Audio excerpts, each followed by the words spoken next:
Hi, I'm Bob Ryan. This is Globe 10.0. With me today is Joe Sullivan. Well, Joe, on Sunday we have a Patriots going to Pittsburgh, and that means it's going to be an afternoon with Ben Roethlisberger. Question for you is this: where do you put him in the pecking order of NFL quarterbacks? Well, Bob, I don't have my top 5, my top 10 list. Well, why don't you? Didn't you come prepared? Well, I'm telling you, he's in it.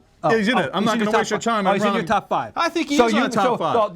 The Mount Rushmore, we agree, is Rodgers in some order. We don't care about the order here. Right. Rodgers, Brady, Breeze, and Manning in parentheses. Right? Right. Yes. Yes. That's your Mount Rushmore. Yes. So he's the guy. He's number 5. Yes, I would say so. Him. And Phillip this year, Rivers, because there's no Manning, he's in the top. Yes. Okay. Yeah. This and is a guy, I agree with you. Yeah.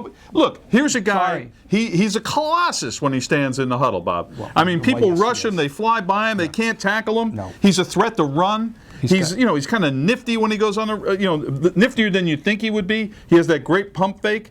And this is it. What doesn't he do? That would not put him in the top 5. Let's start with the number one thing he's got going on his resume. He's won 2 Super Bowls. Yeah. Now, one of them, it was despite him. We know that. He was 9 for 21 with the worst quarterback rating in history in Super Bowl 45, a 22.6 rating. Although he had a couple of big plays. Don't even bring up quarterback rating. I refuse to acknowledge it. But he was 9 for 21 for 123 yards. How's that? All right. And 2 interceptions. Now I understand what you're talking about. And 2 interceptions. Now I understand what you're talking about. Now we move to Super Bowl XL, whatever. I lose track. Okay. He was where in fact he was 21 for 30, 256, a touchdown. He orchestrated a come-from-behind drive, beautifully capped off by a perfect touch fade pass to Santonio Holmes. Okay, so that's big time under the biggest circumstances. Yes, it is. And I think he's proven that he can play that way. He can. I'd like to know what he doesn't have to equal these other guys. Does he not have? All right. The Steelers, as a philosophy, are not a passing team like the Patriots. But he's never going to have the yards or the touchdowns that Tom Brady. But I'm going to tell you something. If you're trying to make a case for him, in 2009, are you ready for this?